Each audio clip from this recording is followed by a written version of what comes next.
meeting of the Milford Planning and Zoning Board. If we could have the Pledge of Allegiance and a moment of silence. Okay. Pledge of Allegiance to the Allegiance flag, to the flag, United United States States of America, America, and to the republic for which it republic stands, for which it stands, one one nation, nation, under God, under God, indivisible, justice with for all. liberty and justice for all.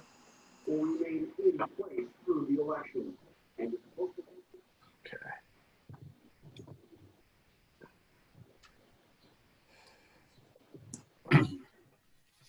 All right, thank you. I'd like to send our best thoughts out to those who are suffering from COVID, health-wise, and in an economic sense as well. Can we have, Meg, could you call the roll, please? Sure. Ms. Austin? Present. Mr. Broster? Is Brett here? Oh. Okay, Mr. Castagnoli? Unless he's going with a different name, no. Okay. Mr. Cater? Present. Mr. Collegian? I don't believe he signed in, no. Okay, Ms. Kearney? Here. Mr. Moore? He has not signed in. Okay, Mr. Mortimer? Present. Mr. Sadi? Present. And Mr. Quish? Here. Thank you. Mr. Castagnoli and Mr. Brodes are about to sign in. Okay, thank you. So we will mark them present then, Meg? Okay, so our first order of business is a public hearing, voted by December 14th, 2020, 132 Shelland, Zone HDD and LI, petitioned by Jeff Gordon for special permit with site plan review for proposed manufacturing facility on map 62, block 936, parcels 9 through 13, 15, and 16H, of which D'Amato Brothers Builders LLC and Jordan Realty LLC are the owners. This was continued from 7/20/2020. I'd like to ask the applicant to take the floor and refresh us on the application. All right, thank you, Mr. Chairman. Just for the record, Attorney Thomas Lynch with the law firm Lynch, Trimbicki, and Boynton. My office is here in Milford at 63 Cherry Street, and presenting this application along with representatives from Codispodi and Associates and Benash Associates, and also Steve Ullman, our traffic expert, on behalf of Valley Tool for the development of the property at 132 Shelland. And David, if I could share the screen, I'll pull up the site plan just to. Oops, hold on. There you go. All right.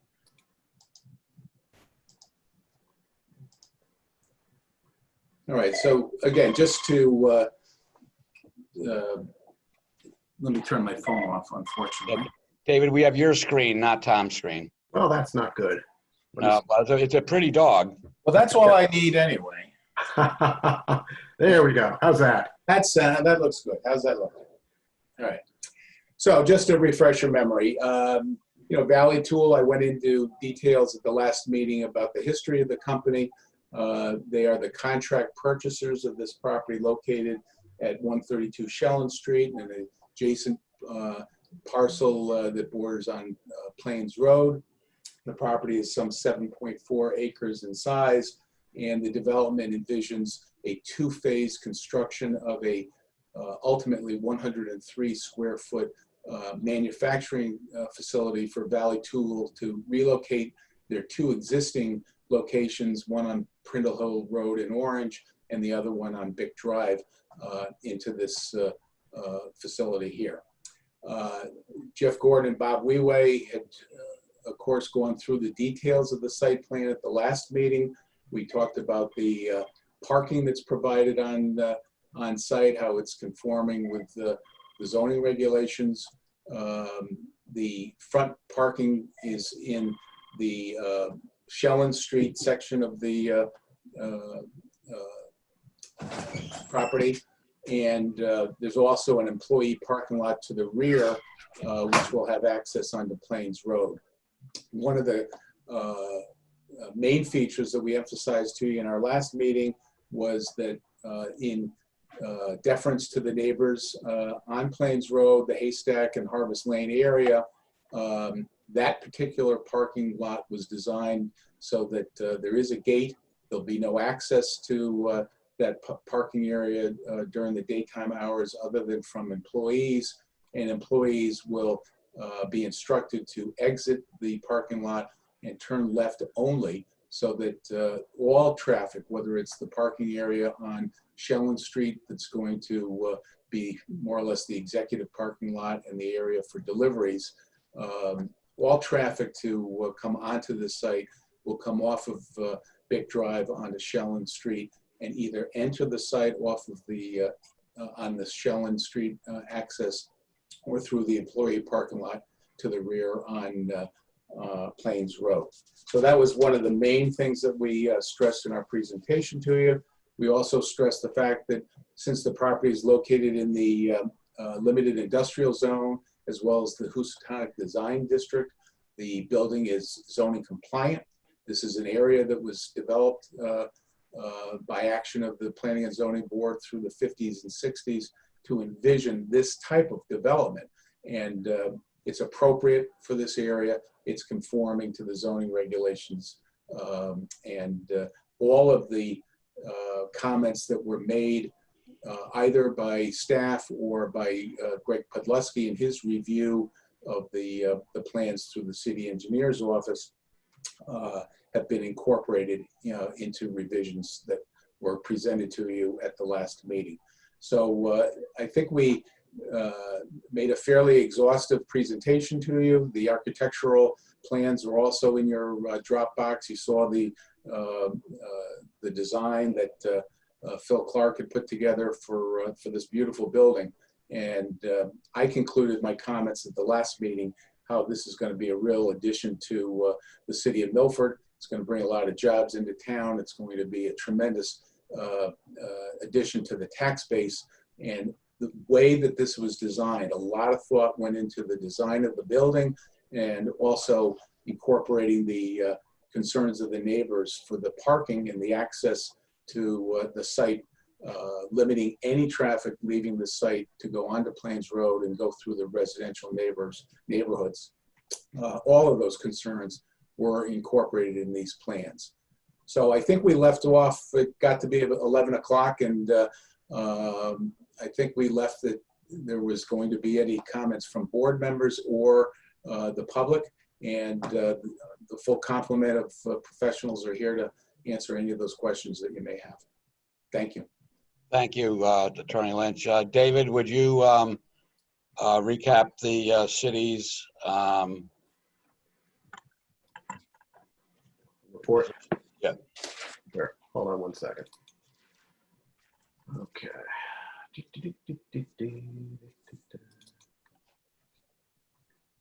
It's coming up. 1 second. Here we go. Let me share this. Let me let someone in. Let me share this.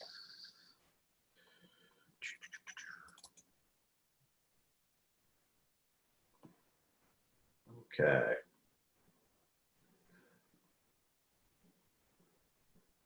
The applicant proposes to construct a 104,086 square foot manufacturing facility, which will be constructed in 2 phases. Approval is being sought for both phase 1 and phase 2 under this application. The first phase will be 61,113 square feet with 2,973 square feet of mezzanine. The second phase will be 40,000 square feet. When both phases are complete, the site will have 141 parking spaces, 80 access from Shellen Street, 61 from Plains Road. The amount of parking provided is calculated 1 per 750. There are 2 distinct independent parking areas provided on the site. Shellen Street provides some parking and access to the loading docks, more parking and trash removal facilities or access from Plains Road. The two parking areas are connected by a 12-foot wide limited access driveway that runs along the building parallel to Tranquility Way. The two lots combined, there's two lots are to create the site are both in the LI and HDD zones. The setbacks for the buildings and sites are compliant for each zone. A lot consolidation will be required prior to DPLU issuing any permits if the project is approved. The total combined site size is 7.53 acres.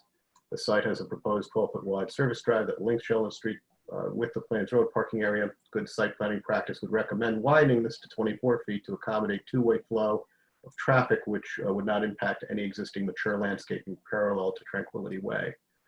A traffic study and correspondence dated 6/23/20 have been submitted and are included as part of the submission to the board. Trip generation information is provided for both phases of the proposed development. The city engineer had some comments, see his report. I believe most of those comments at this point have been addressed. The applicant has indicated that time is of the essence on this project, and notwithstanding the schedule provided that the time and effort of certain commissions to review and respond, the board desire to take action on this application. A condition of the board's approval may be that it's approved subject to and conditioned on the review and approval of those other boards and commissions. Any amendments to the plans that are required as a result of those commissions' review will be shown on the amended site drawings reviewed by DPL staff for conformance with the zoning regulations and determined significant presented back to the board for review. Oh, thank you very much, David. You're welcome. So does any member of the board have any questions or comments? Mr. Sadi does have questions. Mr. Sadi. Thank you very much, Mr. Chair. Through you to Attorney Lynch. It was some time ago we heard the presentation. Did you indicate at that time, Attorney Lynch, or the members with you, how many shifts are going to be running at the Valley Tool? Yes, Bob, I had that on the statement of use. So if you go to the statement of use, I had Howard Turner, the president of the company, note that in the statement of use. And I'm going to just read for it so it's in the record. It says our Orange facility has roughly 80 employees. Our Milford facility contains roughly 60 individuals. We currently have one staggered shift in each facility. Our hours of operation will range from 6 a.m. until 5:30 p.m. Our office hours are from 8 a.m. to 4:30, and those will be hours at the new facility as well. Thank you. I do have a follow-up question. On the issue of access to Plains and Shellen, is there some way that we could have no access to Plains because you already have substantial business down there? You get Tribus Beer, you're going through a residential area to get there, whereas if you go over to Shellen, you're going to be over at Bick Drive, which is traditionally going to be industrial uses coming up that road. Well, the short answer to that is no, and the reason is because of that access way, and Jeff Gordon can weigh in on this. The 12-foot access way is for a reason. It's to provide only for some form of emergency access to the rear of the property. To have a 2-lane road or to have a roadway sufficient for parking in the back to exit onto Shellen would compromise the drainage. It would also compromise the retention of the area. There's a fairly steep drop that Jeff had described to you in his presentation from Tranquility Way down to the property. So the short answer, Bob, is it really is not practical to do that. And as a result, we feel that we put everything we could to ensure that traffic will not be taking a right-hand turn out of the property and going onto Plains Road. The employees, in fact, will be instructed that that's the way they're supposed to go, and if they ignore it, they'll be dealt with. Thank you, Mr. Lynch. Just one other question. Again, it looks like it was an excellent presentation. I have a vague memory of this, but if you can answer the question, the height of the building. There's a road that is next to it that there's an issue possibly about the right of way, but I think it's called Tranquility Lane. That's correct. Is that the same level as the height of the building, that street, or is it lower than the height of the building, or if you know? The building will be somewhat lower, and maybe Jeff or Bob Wee can weigh in on the exact measurement of that. But the short answer is the top of the building will be lower than the level of Tranquility Way and the homes on Tranquility Way. And would you just comment about what type of vegetation, because again, it's hard to get into these things, Tom, what type of vegetation will be used to between the building and that the private homes and that private way? I'm going to ask Jeff Gordon to chime in. Jeff, where are you? That the appropriate answer would be I'm home, but that was last week. All right, again, along Tranquility Lane, there is a significant tree stand of 50 to 60 foot tall evergreens, deciduous trees. Closer to Plains Road, there is a stand of arborvitae and whatnot. Again, Tranquility Lane is I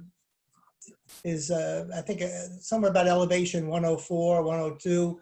The finished floor of the building is at 87, be 30 feet tall. So basically the top of the roof line of the building would be almost equal to Tranquility Lane, but it's going to be probably 60 feet away and with an intense vegetative buffer that is in between, that's layered. And layers of buffers are much more opaque than just a single row, and then you lose and you can look right through. Plus you do have the grade differential, which drops the building down. So that the people in Tranquility Lane would ostensibly, if they could see through the trees, would just be seeing the very top or looking over the building. Thank you very much, gentlemen. I have no further questions. Thank you, Mr. Chair.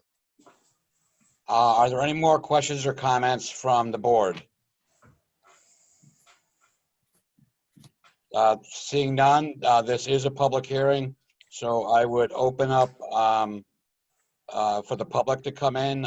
You can either use the Zoom raise your hand feature, or you can wave and David will acknowledge you. I would ask that those who are in favor of the application speak first.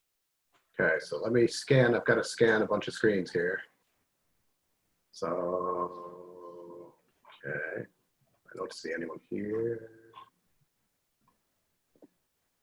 Okay, hold on.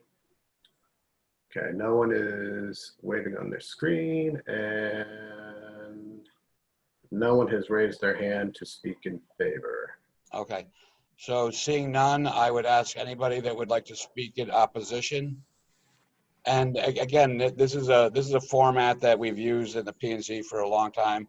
If somebody comes in and misses it, it's not that critical whether you're for or against. Robin, I see you waving, but this is primarily for people who are against. I see Robin.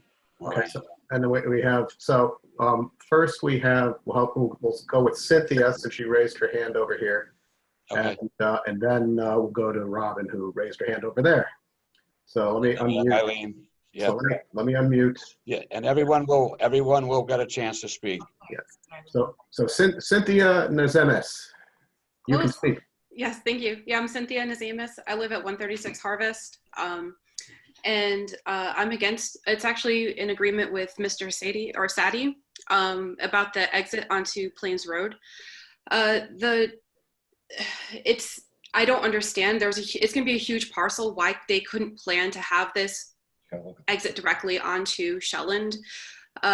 This is a huge factory. We weren't expecting, 100,000 square foot factory to be built in our neighborhood. And that's going to be a large amount of traffic coming on a 25-mile-an-hour road. We already have Tripus traffic. We already have traffic from Alico. And it would just be nice to have someone put some thought into making sure that the commercial road of Shelland is being used how it's supposed to be used and not using a residential road instead. So I would just really hope that they would, strongly consider changing their plans to exit all their employees onto Shelland instead of using Plains Road. That's about it. Besides that, I think it's a great project. That's the major complaint all of the neighbors have around here. Thank you, Cynthia. Okay, so I'm going to mute Cynthia, and I'm going to unmute Robin. There you go. Asked to unmute. Robin Morin. Unmute yourself, Robin. My Fran, I live at 500 Plains Road. The project they're doing is beautiful. It actually will help Shellen because that area is pretty run down. I appreciate what Attorney Lynch said and what Valley Tool is doing with the traffic. I'm one of the neighbors that has a problem with the traffic in the neighborhood. I'm constantly dealing with the town and trying to get that changed. So the fact that they are willing to have everything going to the left is great, but can we make it a condition of their approval, if they get the approval on the building, to have it, to enforce it, that they do take a left turn out of the parking lot, they put signs up, and that they actually, Signs up. that's what I would. Right now, you can see that on the screen. Please, Okay. this is Robin's turn to speak. Thank you, Robin. Do you have anything else you'd like to contribute? No, I mean, I've talked to Valley Tool, one-on-one, and I was happy with what they were doing, so overall. Well, thank you. Okay, just for the record, Mr. Moore has joined the board, so he is here. And now I'm going to scan through if there are other people who want to speak. Okay, so Jenny Rose McAllister. So they can unmute yourself. Okay, this is Paul and Jenny Rose McAllister. We live on 30 Tranquility Way. We just have, because we're going to be directly opposite the building. We're looking at the trees now. We're concerned. It sounds like a good plan to fill in with the additional coverage. Some concerns about, I'll just answer questions about potential noise levels and emissions from the building. It is a manufacturing facility. When will truck deliveries come and go? Will that be through the night? The meeting, the last meeting, it was mentioned that there would be 2 shifts. And you just recently mentioned it was a split shift. Is it going to go to 2 shifts? And can somebody talk to that plan for that, for noise levels, emissions, and the shifts? Thank you. Thank you for your comments. And the applicant will have a chance to address any of the concerns of the public after everyone has spoken. Okay, so let me scan on this first page. Okay, it says Eileen Doyle. Hi, I'm Eileen Doyle. I live at 539 Plains Road, and I am in objection to this project due to the increased truck traffic, mostly on Plains Road. Adding more cars is not going to help the situation. These cars will be coming through in the hours that children are going to school. We have at least 5 bus stops in the morning and in the afternoon between this area and West Rutland Road. This is dangerous. Cars drive too fast, trucks drive too fast, and I do not think this is a good idea for this residential area unless the city does something to change the traffic pattern. Hello, my name is William Doyle. This is my wife, Eileen. I'd like to point the change to signage that's on Plains Road right now, which restricts trucks of over 8,000 pounds. I don't know if this is being enforced. I heard through the grapevine it was something the city was not enforcing. If this road is as such restricted to trucks over 8,000 pounds, it is regularly disregarded and abused. This street is under assault by large volume vehicles exiting from Malaco and the other processing places around the corner, down by the river, Baird, and other facilities. One of the biggest abusers is the city of Milford, which is constantly coming through here with large dump trucks and other type of utility vehicles. There will be restrictions on vehicles exiting the plant, or at least I understand there will be signage in place. I don't know if these are backed by ordinance or will they be enforced, or are they just courtesy signs for the neighborhood, because they don't work. There's no restrictions on these trucks. The speed is not enforced. There's a big rise coming up to, we live at 539, it's right at the crest of the hill on Plains Road. These engines on these big trucks make a lot of noise, getting the speed up to get over that hill. You can literally see 40, 50 large industrial trucks a day coming down this street. As my wife had said, school buses, Between 7 and 9 a.m., there are 5 different schools picking up children in this area. You're going to have 60 or 70 vehicles arriving here every day. There's no restriction on entering that property from Plains Road. There may be on exiting, but not entering. Again, we can't handle that additional car traffic, and we certainly can't handle any more commercial traffic. I understand the traffic study that was supposed to take place was put on hold due to COVID, and that the numbers that would be represented would not be, in fact, be relevant. But I think some type of study should be done to measure the type of vehicles that are using this road. This is a residential road. They've turned it into an access road to an industrial area. Back when Malco was applying for their permits for their property and for the usage of their property, they told the people on Tranquility Way, and it was said by Louis D'Amato, they had no right to complain about the development of those parcels into commercial property since they were zoned for that use. We have no problem with Valley Tool coming to the neighborhood, supplying those jobs and being a good neighbor. Once they cross onto Plains Road with their vehicles, their employees, their delivery vehicles, their shipping vehicles, they are no longer a good neighbor. They're an intruder. This has to be addressed. If not by permanent barrier, then by some type of enforced ordinance that will keep trucks and off this street. It can no longer be tolerated. Thank you. Thank you for your comments. Okay, the next person is Diane Lanakis. Yes, hi, it's Diane Lintakis, 81 West Rutland Road in Milford. And I'm also against the project as far as my concern for the turning onto Plains Road. Who is supposed to enforce this not turning onto Plains Road? Because in my experience, I've been living here for 17 years, people on Plains Road go much more than the speed limit. On West Rutland also, the speed limit is 25, and I see trucks and cars going more like 50. I am very, very concerned about who is going to enforce the exit that would not allow people to turn in a certain direction onto Plains Road, because are there going to be policemen there enforcing the no turn? Who is really going to be enforcing it? That's my main concern. Thank you, Diane. Okay, so let me scan over here. Next page, I don't see anyone indicating they want to speak. And the next page, I don't see anyone else indicating they want to speak. So one more scan over here to see if anyone has raised their blue hand. No one has raised their blue hand, so I think that's it. Okay, yeah, one more call to anybody from the public that would like to speak.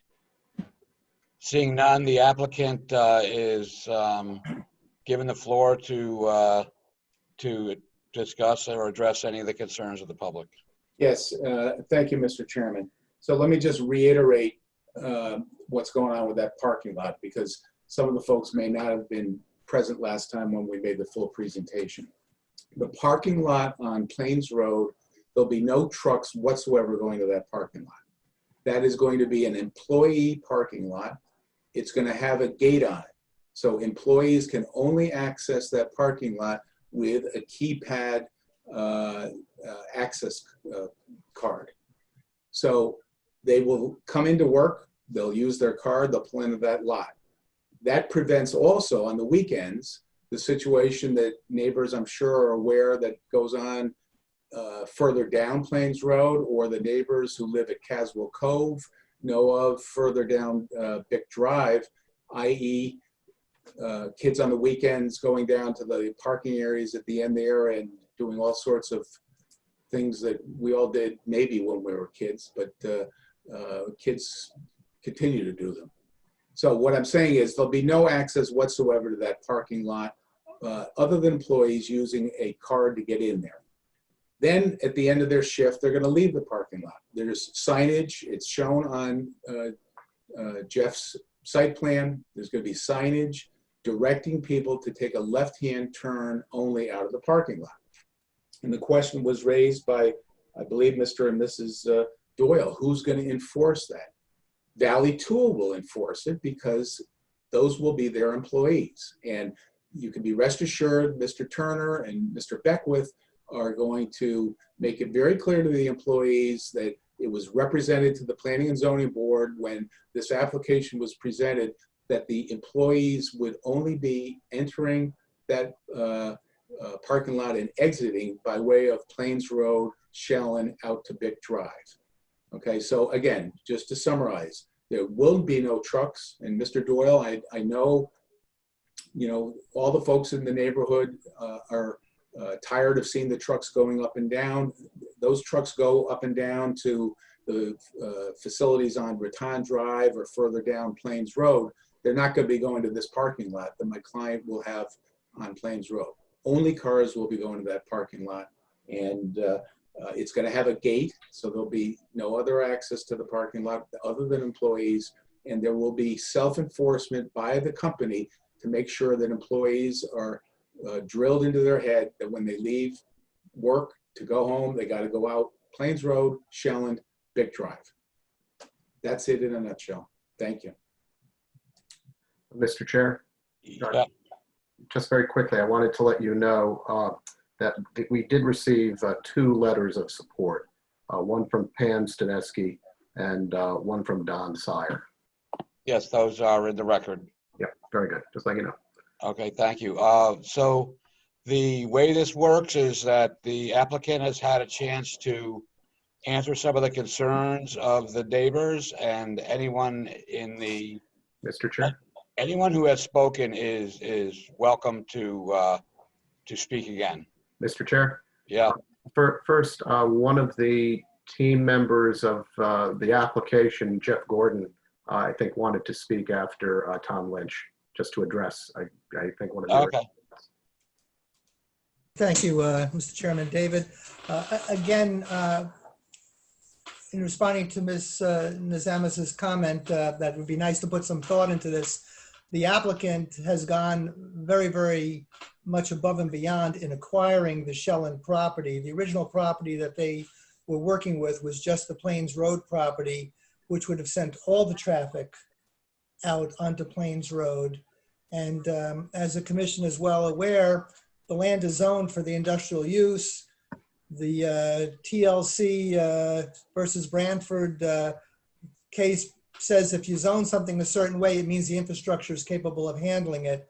But being a good neighbor at great expense, they've acquired the other property, and they've made many, many design efforts to get as much of the traffic directly onto Shellen and indirectly to go to Shellen Street. So I just want everybody to understand that this is really a great user to accommodate that. I went through aerial photographs of the area from 1934 to current to look at the land use in the area. And you basically had mining operations and industrial along the river and the railroad.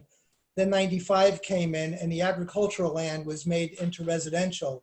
Well, that unfortunately put the residents between 95 and industrial area. But this design, this plan, and the land acquisition is going a long way to be sensitive to the neighbors' concerns about industrial type traffic. Thank you, Mr. Gordon. So the public is now re-invited or invited again to speak. Mr. Doyle. Or David, I'll let you call it, David. Eileen Doyle. They need unmute yourself. Yeah, they have to. Doyle. You need to unmute yourself, Mr. Doyle. We cannot hear you, Mr. Doyle. There you go. Yeah. Okay, I'd like to address this to Attorney Lynch. We're discussing again this parking lot. The parking lot is also the site for removal of any debris and trash from your facility, which I would anticipate being on an ongoing basis, maybe weekly or a couple times a week. I don't know what type of trash comes out of the facility. So there will be increased garbage removal coming up the street, trucks to access the dumpsters or whatever else might be generated there. We're also not concerned about the parking lot. The parking lot is what it is, but we are concerned about the truck traffic. And I want to know if during your studies, which you seem to have done a lot of, and I appreciate that, there are 3 signs with an ordinance stating that GVW trucks exceeding 8,000 pounds are not permitted to use the street. Was that looked into? And is that something you're going to abide by? Now, we can talk about trucks leaving your facility all day, but to leave your facility, they have to get here. How are they getting here, and who's telling them how to get here? Any access, Mr. Doyle, to that rear parking lot is going to come Bick, Shelland, Plains. By who? Your employees? Their employees. Well, you What were about their delivery trucks?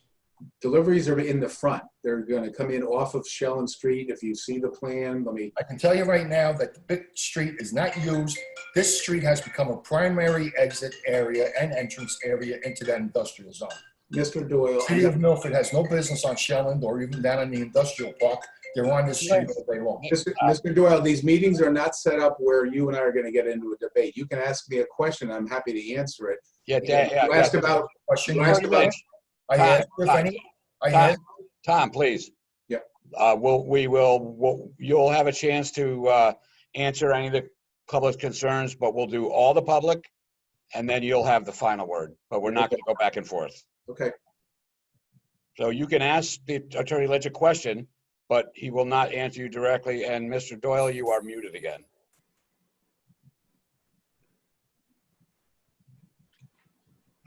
Mr. Doyle, you're muted. There we go. Okay, again, answer my question as far as the restrictions on this roadway regarding the size of vehicles permitted to use it. And has any study been done to see if that's an enforceable ordinance or it's something that's just for show? I don't understand why we have signs that say you can't use it, but everybody does. So your trucks will be using it too that are coming to the facility. So, Mr. Doyle, there are, a number of issues at play. If in fact there is a city ordinance, it's up to the city to enforce it, and it doesn't really impact what this board is allowed or permitted or required to do. But I do appreciate your concern, and I think that continued effort with the city to try to make sure that they do enforce that law is separate from this hearing, but it's a very valid point, and I appreciate your civic mindedness. Okay, so then in the event we see transgressors of these posted signs that we assume to be enforceable ordinances, we should bring it to Valley Tools' attention to point out the offenders? I don't see, if not, I don't see why you could not do that. But anyway, if that doesn't work, then we go to the police enforcement, traffic enforcement, I believe. Yeah, that would be the procedure. Well, thank you for that, and we will address your concerns after the applicant has the final say. The board will then conduct our own conversation about it. So, is there anyone else from the public that would like to speak? Yeah, Jenny Rose McAllister. Okay, my original questions were not answered about noise, emissions, and shift. And if this parking lot is going to be a gate with a key hook card or key pass, some kind of like that, is there going to be a line of 60 cars waiting to get into this parking lot when each car is trying to go through this gate? Is that going to cause traffic back up down Plains onto Shelland? Yeah, Mr. Litch, you'll have a chance to do that at the end. So your questions were noise, emissions, and the parking, the beginning of the shift traffic flow. Is that correct? Correct. Thank you. Okay, the next person is Cynthia. I just want to point out or support what Mr. Doyle was saying about the truck traffic coming down Plains Road. It's more of GPS. When people are coming south down 95, they automatically take the Plains Road exit, and then it comes all the way down through Plains Road, down where we are, and then down to the industrial area that way. If they're coming northbound up 95, then they take Bick Drive. I know there's signage and just no one listens to it. So that's how there's this disjointed understanding. It's like we tell them to go this way, but they don't. But if they just put it in the GPS, they're going to take Plains Road and then they get routed down that way. And I'm also curious to hear the responses for the McAllister's questions too about emissions and noise and everything. So I hope that gets addressed as well. And that's it. Thank you. We have. Okay, so the next, let me look. Okay, There's no one else who hasn't already spoken. There's obviously the Doyles want to speak again, the McAllisters want to speak again, but That's fine. That's fine. Please let them speak. okay. Mr. Doyle. You- Okay. Young lady just brought up the signage again, and I'd like to just, when you come off the Plains Road exit from 95, make a left on Plains Road, cross over the highway to start approaching our neighborhood.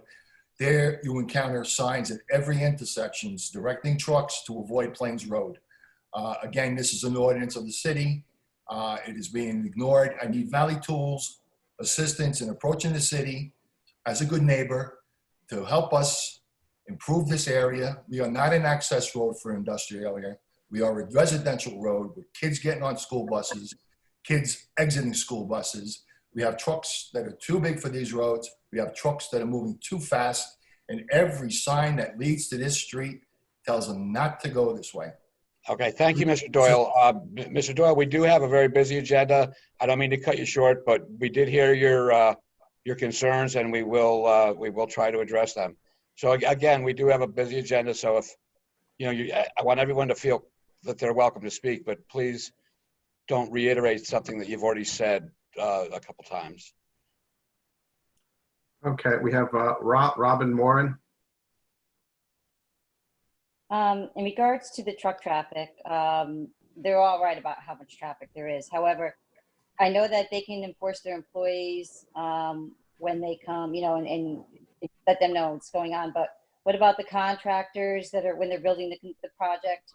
And what about the third-party vendors when they're operating the business? How are they going to enforce them? Okay. Okay, and then lastly, I think we have the McAllisters again. Good evening, everyone. My name is Jenny Rose McAllister. I'd like to find out when both phases of the construction is slated to take place, as well as asking for sidewalks to be considered to be added over to this section of Plains Road, as well as onto Shellen Street. Thank you. Okay. Thank you very much. I think that's it, Jim. I don't see anybody else. Okay, so the applicant has the last word on the public hearing. Yes, thank you. I think we addressed the traffic. Again, to reiterate, I know that the city ordinances are to be enforced by the police, but there is signage on Plains Road. If truck traffic going down Plains Road to the other industrial areas are ignoring the signage, I don't know what answer to say to that other than the fact that my clients have designed this property with deliveries, truck traffic, accessing the site to come in off of Shellen. That's why we have the entrance off of Shellen. The employees are going to be parking in the parking lot on Plains Road without trucks going into that parking lot with a gate, and they will be instructed to leave and take a left-hand turn, both through instruction from their employer as well as signs that'll be on the property. In terms of sound, I think the McAllisters raised the issue of emissions and sound. This is a modern design building from a reputable commercial architectural firm. I believe that Mr. Turner and Mr. Beckwith from Valley Tool did meet with a number of the people on Tranquility and went into great details as to the fact that there will not be noise emanating from this building. All manufacturing will be done inside. It's a fully enclosed building, and their folks are welcome to go over to Prindle Hill Road or go over to Vic Drive to see their current facilities and see what kind of noise emanates from those buildings. The noise has never been a problem, and I dare say it won't be a problem even for the residential property owners on Tranquility, which will be in fairly close proximity to the site. So I think that addresses the concerns that the neighbors raised, and we look forward working with the neighbors to develop this property. And if there's any effort to address the traffic that my client can do in addition to what's available through the City of Milford Police Department, they'd be happy to do that, I'm sure. And Mr. Turner and Mr. Beckwith are on this meeting, and they're hearing the concerns. They want to be good neighbors, and they will work with you to make sure that they can do everything they can to alleviate any further traffic in the area. Okay, great, thank you. Are there any questions or comments from the board? Mr. Sadi. Thank you. Through the chair to Mr. Sulkus. Has there been a traffic study done? Is the first question that we've seen from the applicant. We presented it at the last meeting, Bob. I'm just going through Mr. Sulkus. Okay, sorry. Hold on. Just looking at the submissions. Yeah, if I'm not mistaken, it was submitted, but it didn't have the traffic counts. Is that correct? The updated traffic counts? Tom? Steve Allman, our traffic expert, is on the screen. I'll let him chime in. Yes, it was submitted. I submitted the traffic study. It was dated June 23rd. We did not do traffic counts because of COVID-19. We presented the trip generation of what this is anticipated to generate. 65 total trips in the morning and 70 in the afternoon. We did recognize that all traffic will be using Shelland to Bick, to Subway, to I-95, route points thereon. We believe that there is sufficient capacity on those roadways to accommodate the additional traffic. This is the same or smaller generator than could be on this site for other approved land uses on the site. So we don't see an issue. Like I said, we did not count due to COVID. At this point, there are still no counts being done in the state that are valid. I've talked to the Department of Transportation Planning Bureau, and the volumes are still on the low side. And one of the issues we are having is that while some of the main arteries are high, the side streets have different volumes, so any turning volumes would be incorrect as well. So, and I don't know when that's going to be alleviated. Okay, Thank you. No further questions. Any other questions or comments from the board? Attorney Lynch, the one question was brought up, obviously noise and emissions, you did address that this is, there's not a manufacturing, like a smelting or anything that's going to create any unusual emissions or electronic machines. No. The noise is that the building will be built to modern standards so that there will not be noise. One concern, though, the traffic flow in the morning. So if there is, after both phases are complete, there will be maybe 60 or 80 people coming in at somewhat the same time. So that concern, I think, is valid, that what plan is in place or could be in place to mitigate any kind of traffic lining up to get into work. Well, again, going by Mr. Turner's description of staggered shifts, that's one way that it can be addressed, is to staggering the shifts. And then secondly, as I thought that we stressed throughout this presentation, the traffic will be coming in off of Shelland and Plains. So if there is a slight backup at any point, it's going to go back down Plains towards the river. It's not going to go out to the neighborhood. Right.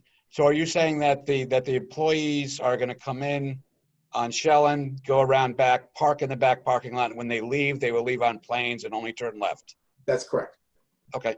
Yeah, both coming to work and leaving work, they're going to go Bick, Shelland, Plains, and they're going to be instructed to do so. Okay, thank you. during the construction, can we have the applicant commit to all construction traffic coming in off Shelland and not build the Plains Road entry until the completion of, obviously at least phase one, so that all construction traffic can be prevented from going on the Plains Road traffic flow?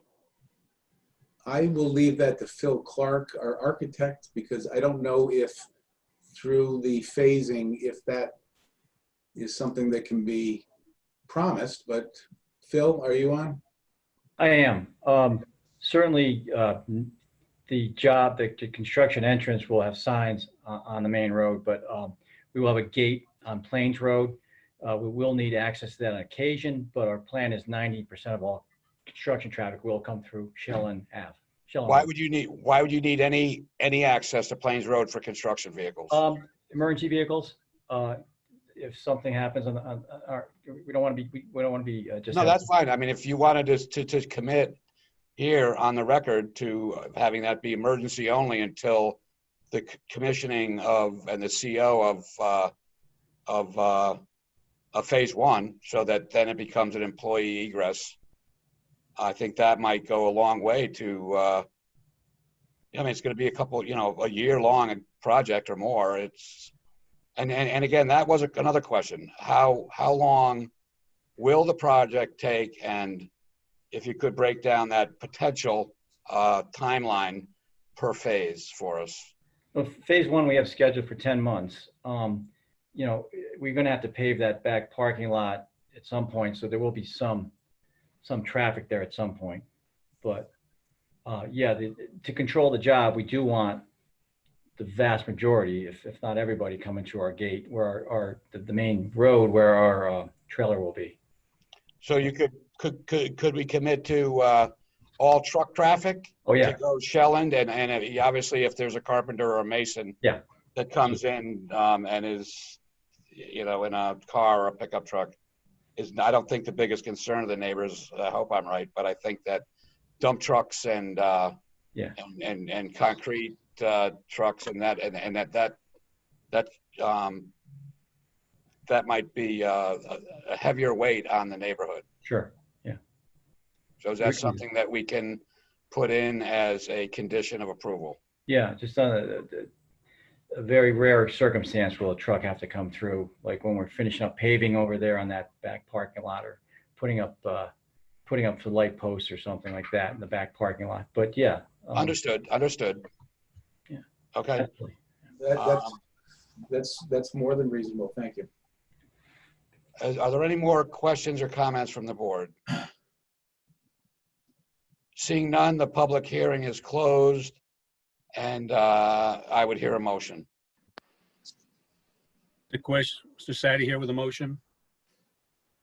Thank you. My motion is to approve with the following conditions: the petition of Jeffrey Gordon for a special permit with site plan review, proposed manufacturing facility map 62, block 936, parcels 913, 15, and 16H, of which D'Amato Brothers Building LLC and Jordan Realty LLC are the owners. The proposed conditions is that the phase one construction trucks will be going through Shelland Avenue. The usage of Plains Road, will be only for minor light trucks and emergency vehicles. We have a motion. Do we have a second? Second. We have a motion and a second. Is there any further discussion on the motion? For me, Mr. Chair, please. Yep. I'd ask the board to approve this, but I also want the public to know that we listened to your concerns regarding the traffic. It's a concern we've routinely had. Unfortunately, in a light industry district, the requirements are not that we have to approve a traffic going for 7 miles to get to the site. It's that there is adequate and suitable ability and access to Plains Road or Shelland. And I know it's difficult about the traffic. We're not trying to push that off, but again, it's not our jurisdiction to get involved and whether the Milford City ordinances are being in place and are being enforced. So I think this is an excellent program. There have been people that have come forward by way of written concerns approving this, and I've heard some of the speakers tonight speak in favor of this. So I ask the court, ask the members to approve this. So, Mr. Sadi, you had mentioned phase one only. I think when I was talking about the construction, I inserted phase one. I would ask that you amend your motion to just say construction and not do it by phase. Because it looks to me like they are pretty much similar, and I wouldn't want to have the neighborhood be adversely affected during phase two. So if I would amend my motion to submit the following condition, that during all construction vehicles come off of Shellen Street, and only light traffic and emergency vehicles come off of Plains Road. I think that would be fair enough for the recording secretary to get my motion as amended. Okay, is the second still good? Who made the second? Second. Okay. All right, we have a motion and a second. Any further discussion on the motion? Mr. Chair? Yes. It's me. I guess I just have a question, and I don't know the answer, and that, phase one is going to be built, and it's going to be built, from Shellen Street to phase one. Will the applicant actually have access to phase two to build it if there's a building between phase two and Shellen Street? Well, there is room. There's that Access road. Yeah. the access road, and there is room. It's not going to be finished, graded, and planted during the construction, so they can make accommodations, I believe. And again, they obviously want to be good neighbors, and they've proven that through all their efforts so far. So we'll if you'd like to, yeah, I think we'll make the motion. Okay. And the second is good. And without further comment from the board, would you please call the roll, Meg? You're muted. Meg, we can't hear you. There's some sort of noise. Hang on. There we go. How's that? Good. Okay, thanks. Could I just have a clarification? There were several people who seconded. Who are we attributing the second to? I'll second. Was that Nancy? Okay, Yes. thank you. All right, the roll. Just get back up. Okay, Miss Austin, With the motion. Mr. Broster. Oh, With the sorry. motion. Oh, very good. Mr. Castagnoli, With the motion. Mr. Cater, With the motion. Ms. Kearney, With the motion. Mr. Moore, With the motion. Mr. Mortimer, With the motion. Mr. Sadi, With the motion, and Chairman Quish.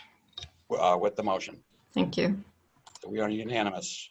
Thank you to the public for your concerns and for your exercising your civic duty. I appreciate it. And a lot of times these things are not exactly what anyone wants, but I think it's a good project for the city, and hopefully your neighborhood will not be adversely affected. Mr. Chairman. Mr. Chairman. Yep. I know we have a busy night, but Howard Turner, the president of Valley Tool, just wanted to make a very brief statement. That's fine. He's welcome. Okay, great. Go ahead, Howard. He's welcome to chime in for sure. Honorable Chairman and board members, my name is Howard Turner. I have the honor of being the president of Valley Tool and Manufacturing. We are an organization consisting of 140 skilled and very intelligent people working for our company, many of whom are residents of Orange and Milford. Frankly, the companies having started in Milford, we're very pleased to return home. Please know that we will do our utmost to be an excellent neighbor to the folks on Tranquility and Plains, and that we are very much looking forward to coming home. Thank you for your assistance in helping this project. Thank you and good luck. All right. Thank you. All right, our next order of business is a public hearing, hereby October 21st, vote by December 28th. 158 Cherry Street, Zone CDD1, petitioned by Thomas Lynch for special permit and site plan review to convert an existing combination office residential building to an all residential building on map 66, block 825, parcel 17, of which Par Brook LLC is the owner. Attorney Lynch.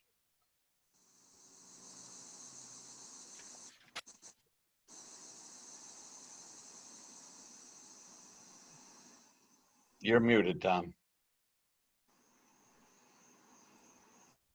Thanks, Jim. Just for the record, Thomas Lynch, I'm an attorney with Lynch, Trembicki, and Boynton, and my office is located at 63 Cherry Street. And I'm joined here with two other familiar faces to the board, Ron Wassmer of Connecticut Civil Group and John Wicko of his architectural firm here in Milford, who designed the plans here. So this is hopefully going to be a short presentation to you because this plan does not entail any new construction on the site. If you're familiar with the property, 158 Cherry Street, it was developed by the SC companies back in 2007. It was approved as a mixed-use building in the CDD1 zone. And due to a recent change that this board saw fit to make in the regulations for the CDD1 zone, permitted in that zone now without the necessity of a affordable component is the opportunity to have this building converted to all residential rather than a mixed use. This is the building where the Cardamario Injury Lawyers law firm was located on the first floor. And this application merely seeks to change the layout and the configuration of the first floor of the building with no additional construction to convert the first floor to residential use. So the property at 158 Cherry, it actually consists of two parcels. 158 Cherry, which is some 47,600 square feet in size. It's a little over an acre. And then 122 Cherry, which is the open space area to the west of the western portion of the property. There's an extensive amount of wetlands in that area, so that was dedicated as open space when the property was first developed. So all of the construction and improvements on the property is located on the 158 Cherry spot. So the plan is to convert the first floor to add 11 additional residential units. There will then be a total of 35 units in the building. The new units will be laid out so that there will be 8 one-bedroom units. There'll be 1 two-bedroom unit, and then there will be 2 efficiency units, but no new construction, right? And as I said, the 100% residential component is a permitted use with a special permit site plan review under section 316.22 of the regulations in the CDD1 zone. That area is been developed over the years with retail, with residential. MetroStar is building another building just up from this site that's under construction right now. But the area is conducive to residential development because of the close proximity to downtown and walking distance to the train station. So when Cardamario built his new building out on Plains Road, my client wanted to put this application together, and John drew the plans showing the layout of the units on the first floor, because there is more of a market in this area for residential leasing rather than the office space. So that all city departments have reviewed the plans. David will give you his summary. One of the items that I spoke to David about, and my client, David Parisier, who's the principal of Parbrook LLC, the owner of the property, one of the things that is agreeable to my client, and if it's a condition of approval, certainly will be accomplished, would be to reduce some of the parking. The site plan provides 68 parking spaces, which that's how the site is developed right now because of the mixed use.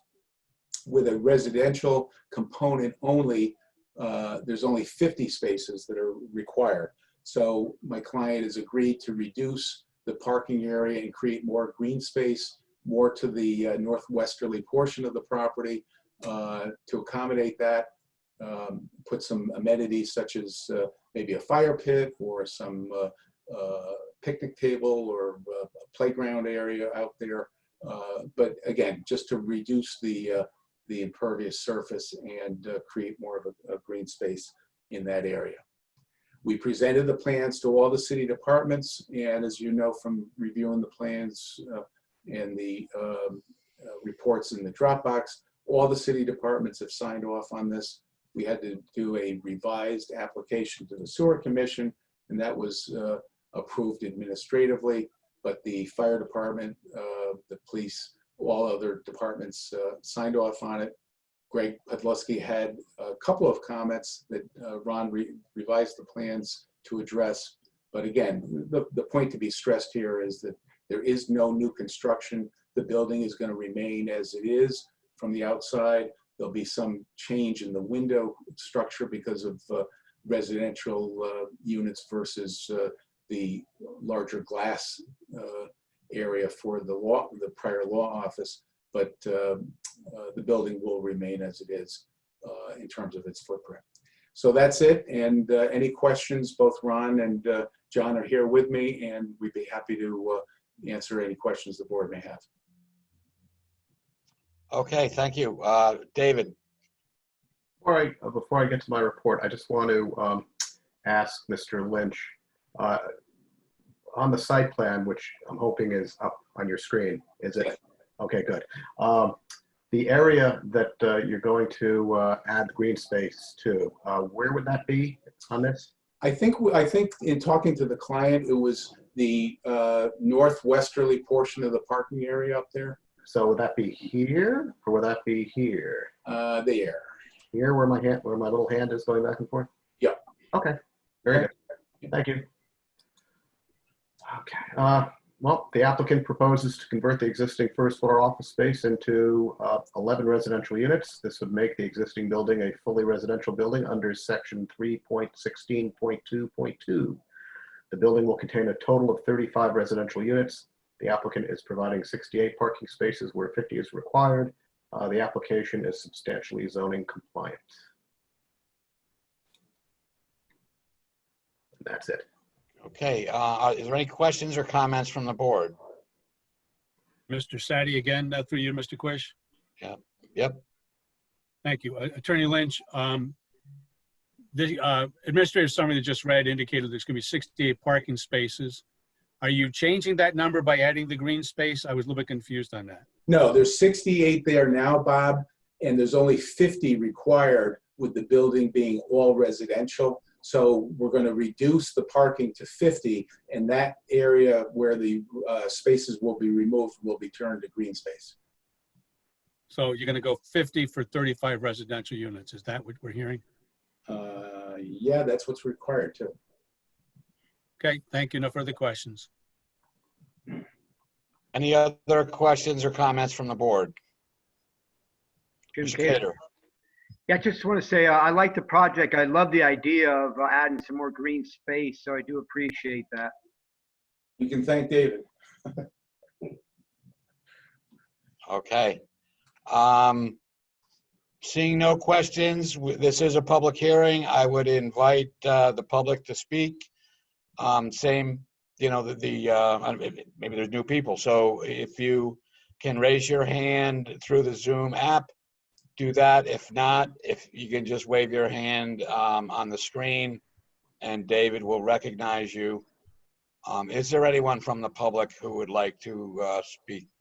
There is Sam. Sam, please proceed. Name and address for the record, please. My name is Sam Utzler. I'm at 26 Sand Street in Milford. I'm just wondering about the green space. We've seen a lot of, I love the idea of adding into it because I am that tree hugger.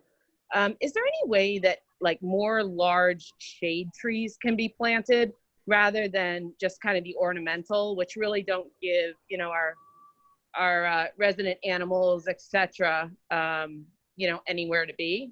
And then the other question I had was, what parts of the plan are not substantially compliant?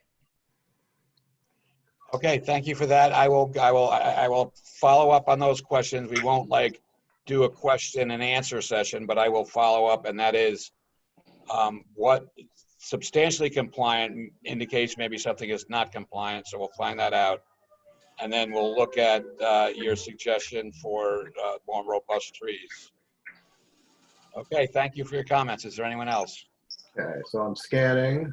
Okay, let me scan over here. And one more screen to scan. I'm not seeing anybody else who would like to speak. Okay.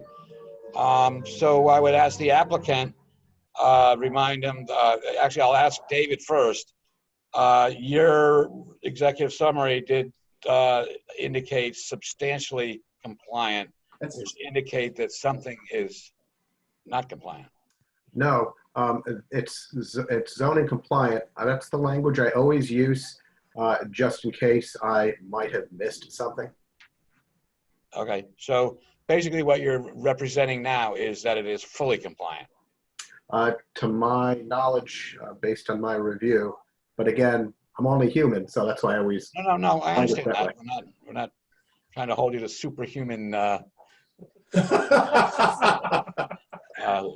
status. Okay, so then.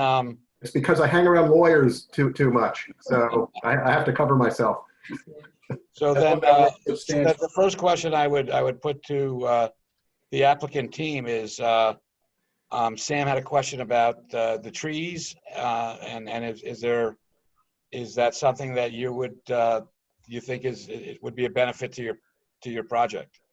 Well, seeing that the project is substantially compliant, I mean, yes, the short answer is if we're going to create a larger green space, I can represent, my client would have no problem throwing a couple more trees in that area, and it'll be a nice amenity at a minimal cost. So a couple of extra trees, sure. Great. Okay. So the applicant will be submitting a updated landscape plan spelling out what all of the improvements will be, correct? That would be up to. How about if we leave it up to staff approval? Exactly. That's fine. Okay. And is there anybody else from the public that would like to speak, or Sam, if you would like to speak again? All right, seeing none, is there anything, would you like to close with anything, Mr. Lynch? No, I ask that you vote on it and approve it, and thanks for giving it your attention. Thank you. Okay. So at this point, we will close the public hearing. And without any questions or comments from the board, I would ask for a motion.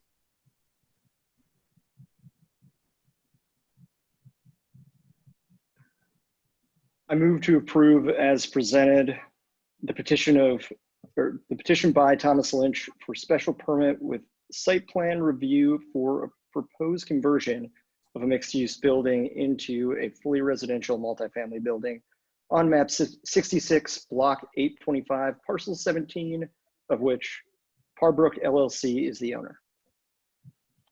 And the condition of additional trees with to the satisfaction of staff. Is that okay? Great. Yeah, sounds good. Okay. We have a motion amended, and do we have a second? Second. Okay, we have John Mortimer seconds. Any other further discussion? Mr. Sadi still does, Chairman Quish. This is through you to David. Could you clear up your administrative summary indicates 68 parking spaces are on the site plan. I know we're talking about 60 and 50, but is it 68 parking spaces on the site plan that you wrote into your administrative summary?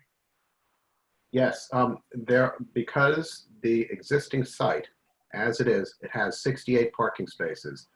Those 68 spaces were for the commercial use as well as the residential use as it currently stands. With the conversion to the residential, all that will be required is 50 spaces. So they're going to have 18, if I do my math, 18 extra spaces, which they are now, based on their testimony, going to remove and convert to green space. So in the end, they will have 50 spaces. Thank you. I think my question's been answered, Mr. Chair. Thank you.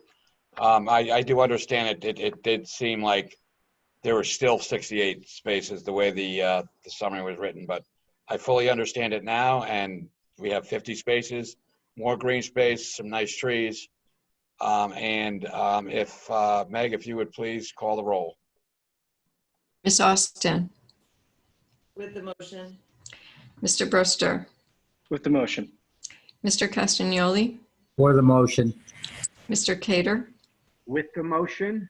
Ms. Kearney, With the motion. Mr. Moore, With the motion.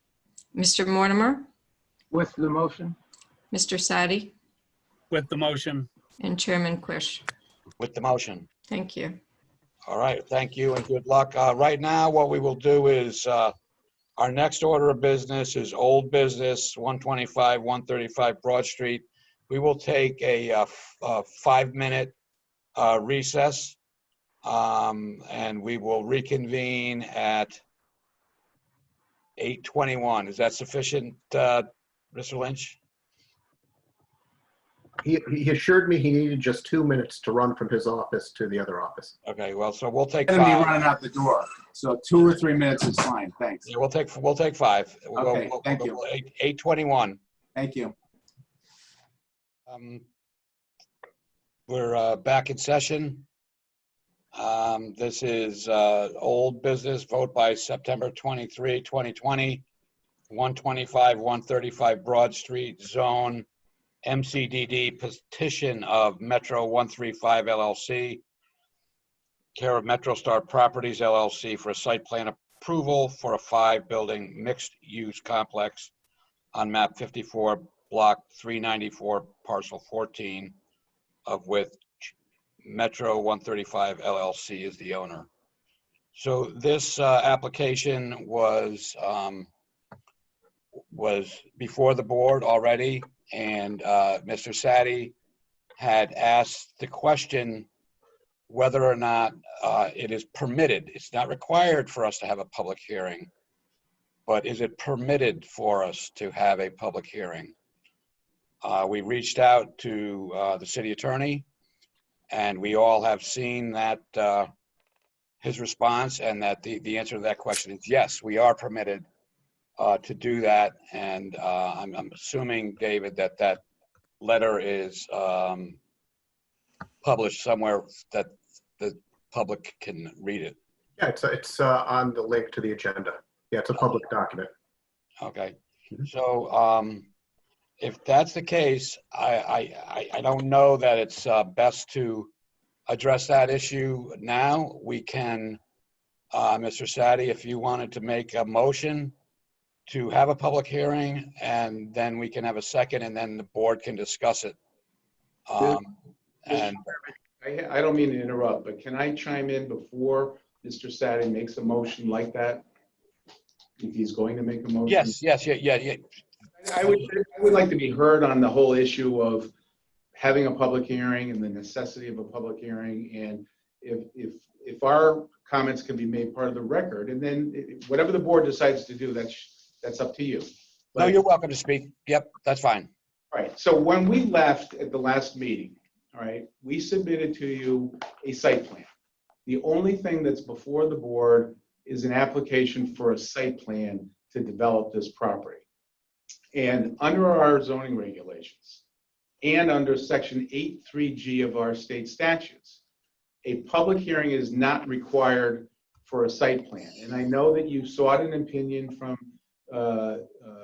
John Bertram, and it's part of the record. And I don't disagree with his opinion. So let me state that right from the outset. And with all due respect to Mr. Sadi, I think Mr. Sadi even asked me at the last meeting, Mr. Lynch, are we prohibited from having a public hearing, or words to that effect? And my response to him was, the board gets its authority from state statutes and from the town zoning regulations. And I think my response to Mr. Sadi was that there's nothing in the state statute nor the Milford regulations that allows for a public hearing on a site plan. Now, Mr. Bertram, as any good lawyer will do, will research the law, and he found dictum in a 1969 case over 50 years ago, a case involving a non-discretionary application in the town of Washington, where a public hearing was held on that application, akin to a site plan review. All right. So I'm not disagreeing that the city attorney has opined, and I'm not disputing his opinion, that this board does have the right to call for a public hearing. But all that my client's asking for here is that the board respect the integrity of the regulations and respect the integrity of the statutes. Because the statutes and the regulations say that when someone comes before you with an application for a site plan review, it's presumed to be compliant with the zoning regulations. And this application is compliant with the zoning regulations. The only aspect of this application that leaves any discretion to the Planning and Zoning Board is the parking count. And we talked about that at the last meeting, how the zoning regulations for the Milford Center Design District have a provision that says that the board has to make a finding of parking adequacy. And we came before you with a site plan that had 120 spaces. We felt that that was adequate. The traffic engineer that we hired from Milone and McBroom, highly reputable company, uncontroverted, because there's nothing in the record as of right now that says that what their findings were erroneous. They said that 92 parking spaces was sufficient to service this site because of the mixed use nature of the site. And you recall at that last meeting, we were talking about the commercial use being used by offices and those people leaving at 5 o'clock or 6 o'clock and the residents then coming home. That's the whole concept of a shared parking arrangement. And that's why the MCDD regulations have that provision that the board can make a finding of parking adequacy. After last meeting, Bob revised the plans, John and Ron revised the plans. We submitted to you now a plan that has 174 parking spaces. 178 parking spaces. To be fully compliant with the use regulations as set forth in Section 5 of our zoning regulations, you only need 161 spaces. So if we had full compliance with the zoning regulations, forget the fact that the property is located in the MCDD, where you can make a determination that you don't need to have a full complement of parking. Forget that. In the revised plans that we've submitted to you, we now have more than enough parking. So it seemed to me at the last meeting, and I'm going to conclude this really quick, but it seemed to me at the last meeting that the concern was, is there enough parking? And Jim, by your own admission on the record, you said we can deny this application if we make a finding that there's not enough parking. That's the one discretionary aspect of this application that this board has. And we've now taken that off the table. We've revised the plans and we've given you a set of plans where the parking itself now conforms with the zoning regulations. So we're asking that you accept the revised plan. You know, Bob Smith has nothing to hide by having a public hearing, okay? So let me put that on the table. He's got nothing to hide. This is a beautiful project that's compliant with both the plan of conservation and development. It's compliant with Dr. Plattis's downtown plan that was, the city spent money having him put together the Yale School of Architecture 20 years ago, okay? This is a beautiful plan that's totally compliant with the zoning regulations. And we're just saying, we don't feel that there's the need to have a public hearing. There's nothing left on the table that's discretionary. You can have a public hearing and have 50 people talk, but unfortunately, since this is zoning compliant, there's no discretion left for the board to deny it. The one discretionary aspect has been removed by us revising the plans and having the parking count the way we have it. So that's my point. I appreciate you letting me chime in at the start. Oh, thank you. No, that's fine. And you have every right. And the applicant is obviously, putting a lot of effort into making a beautiful project. So, and so that being said, this is the process that we're going to follow. And Mr. Sadi, would you like to make that motion for a public hearing? I'd like to make the following motion. I move to call for a public hearing of the site plan petition of Metro 135 LLC for approval of 5-building mixed-use complex on Block 54, Block 394, Parcel 14, of which Metro that should be scheduled for the meeting of September 1st of 2020. And for purposes of further clarifying the record, this is under D, old business, number 1. We have a motion. Do we have a second? Second. And who is that? Brett. All right, Brett. So we have a motion and a second. So now this is open to the board for discussion. Does anyone want to hash this out or tell us how you feel? Yeah, Mr. Chair. Mr. Sadi here. Yep. As the proponent of the motion, I suggest that we're not making any decision on the ultimate result of it. However, based on the nature of the project and the size of it and its impact to the community, I suggest that we should have a public hearing, that people should be heard. And I think that there's been some concession, not a very mild one, that there is no problem with them having the hearing. We understand that it's going to change some of the time frame that we have to hear it and then make decisions on that. But I think that's appropriate at this point with this type of project, as expansive as it is, as wonderful as it appears to most people, that the public be allowed to be heard on this. Thank you. Thank you. Mr. Cater.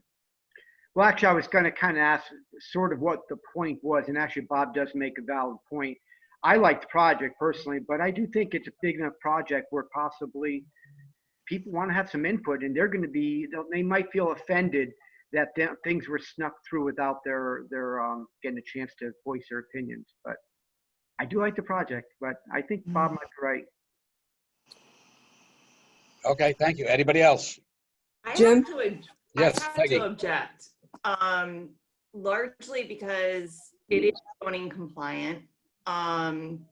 They made the concession with the parking. So I also feel public needs to be heard, but we are also held to certain zoning regulations, and it's a site plan review, which doesn't really have to come up for public comments. So I think we're walking a really fine line here. I think the project is great, and I want to hear what the public have to say, but I don't feel we really have to go there. Okay.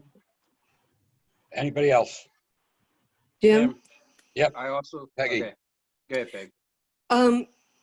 I just think the public needs to be aware that that no matter what they say, the outcome could be that we have to approve it because it is zoning compliant. But I also think that the public needs to be heard because maybe the developers will see something that people bring to their attention that they might consider changing. I don't know. I just want the public to realize that they can stay up for 3 hours and talk about it. But in the end, if the developers don't want to change anything, we're going to have to approve it anyway. Anyone else?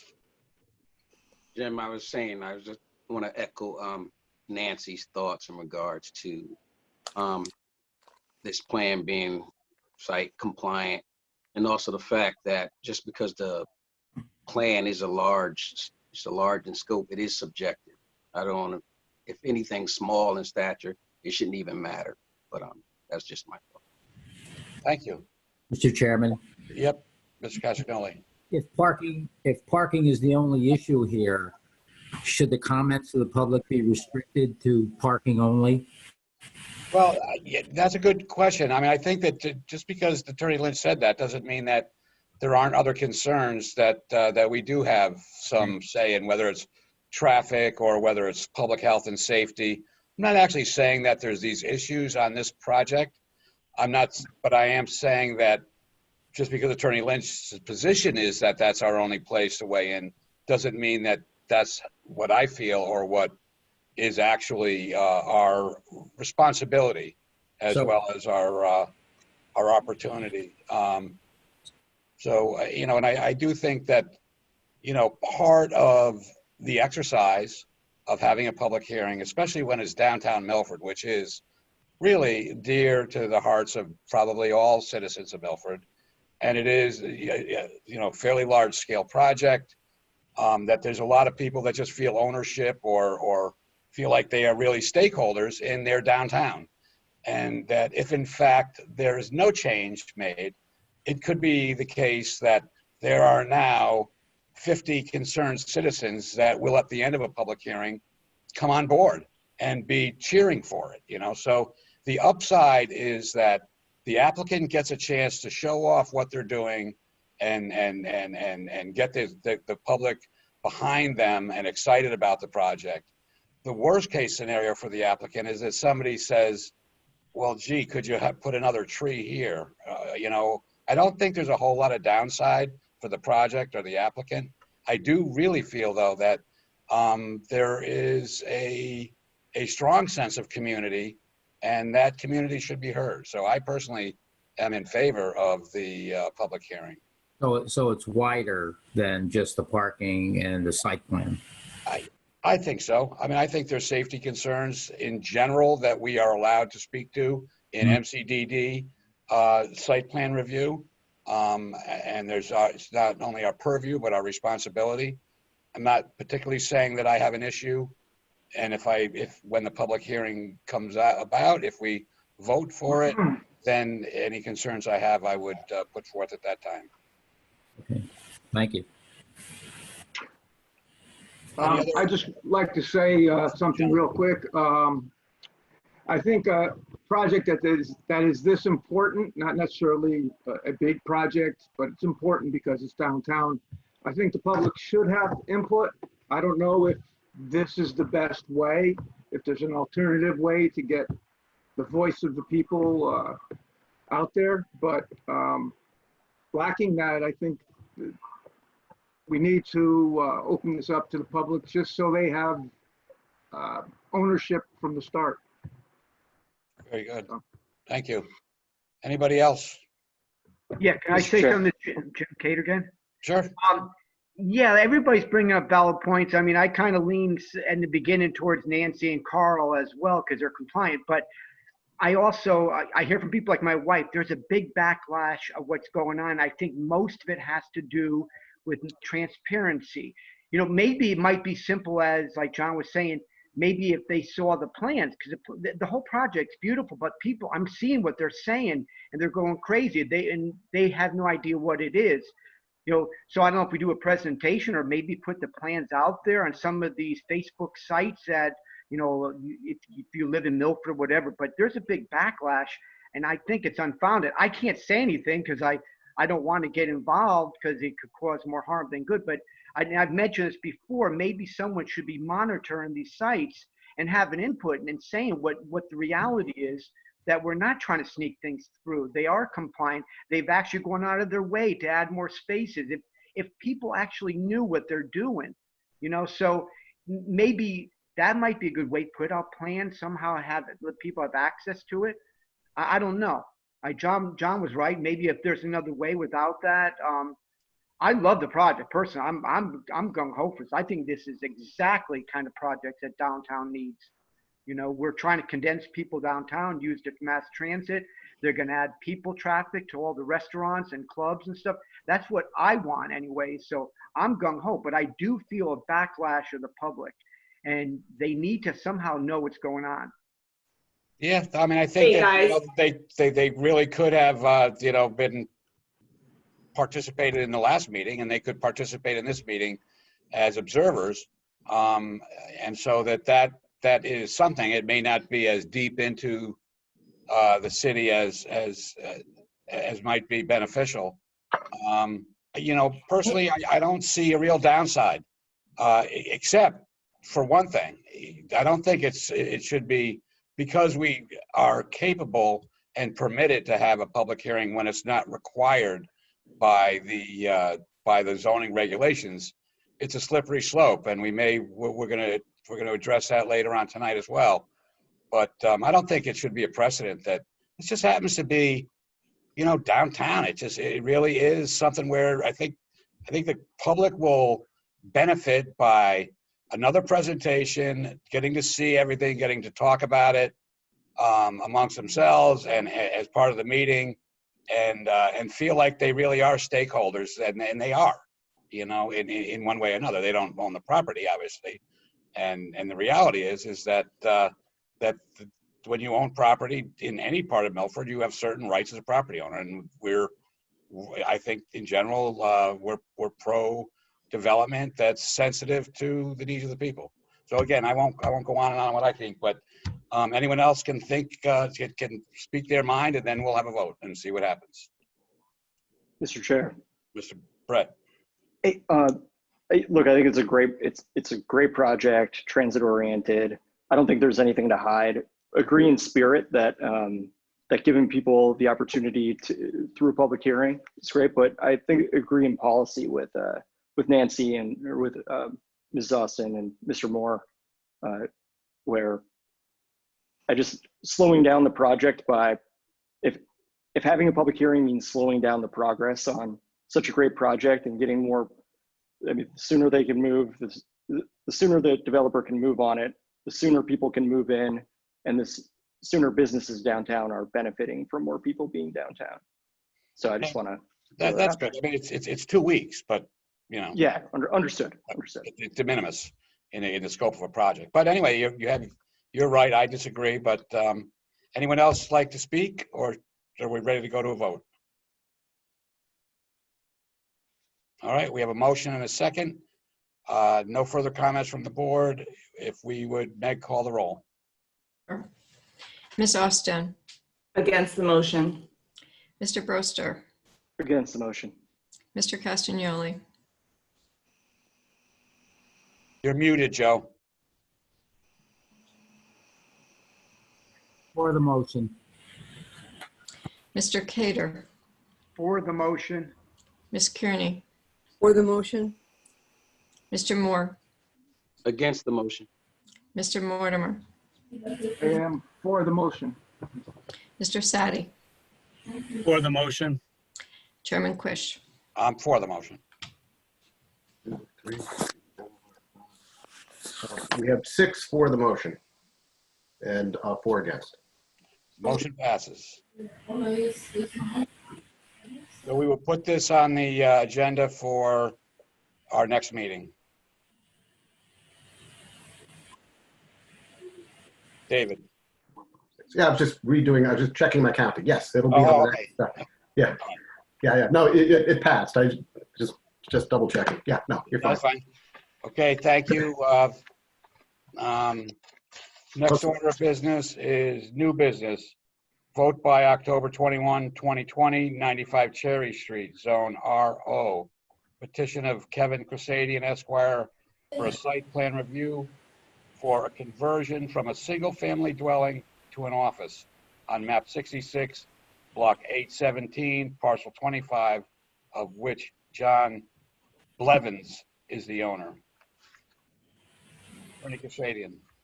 Good evening, Mr. Chairman, members of the board, staff.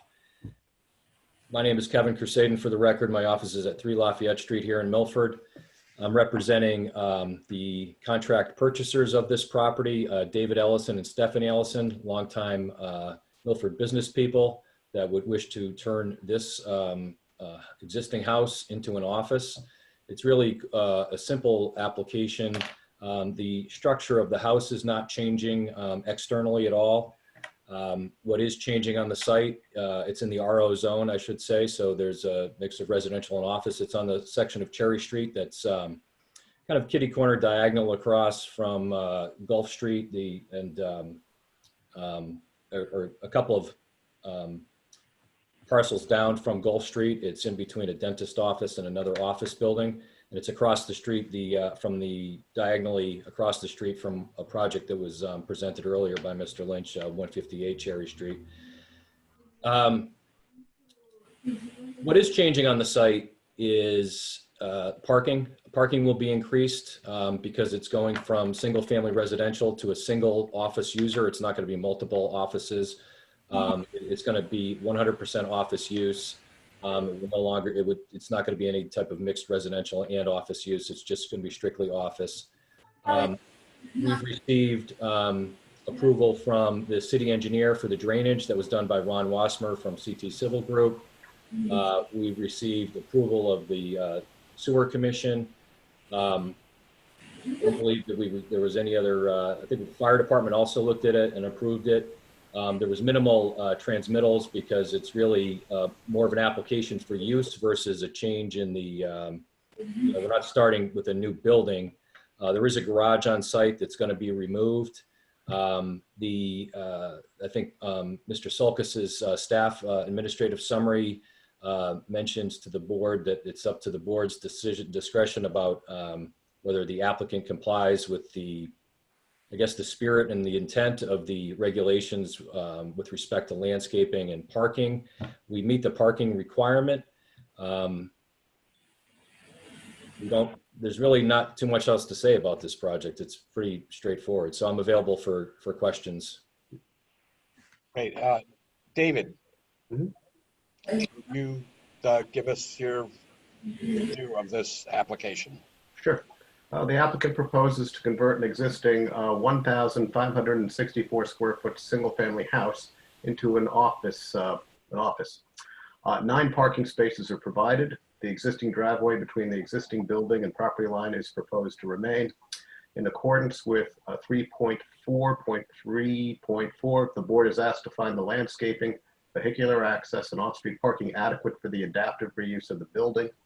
The city engineer requests a new sewer lateral be a condition of the board's approval.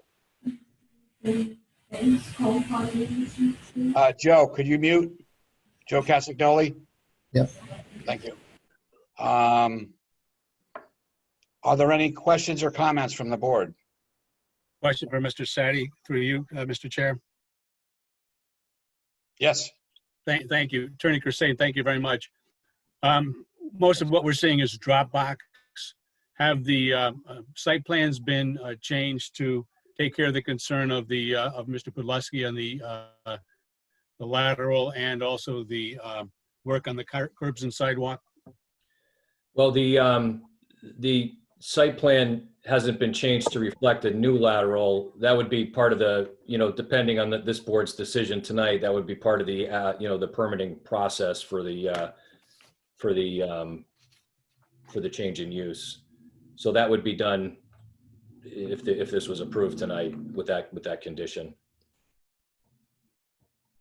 Thank you very much. No further questions. Are there any other questions or comments from the board?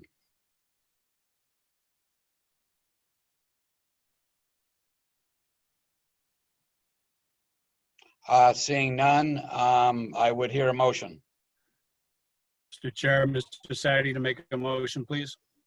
Please go ahead. I move to approve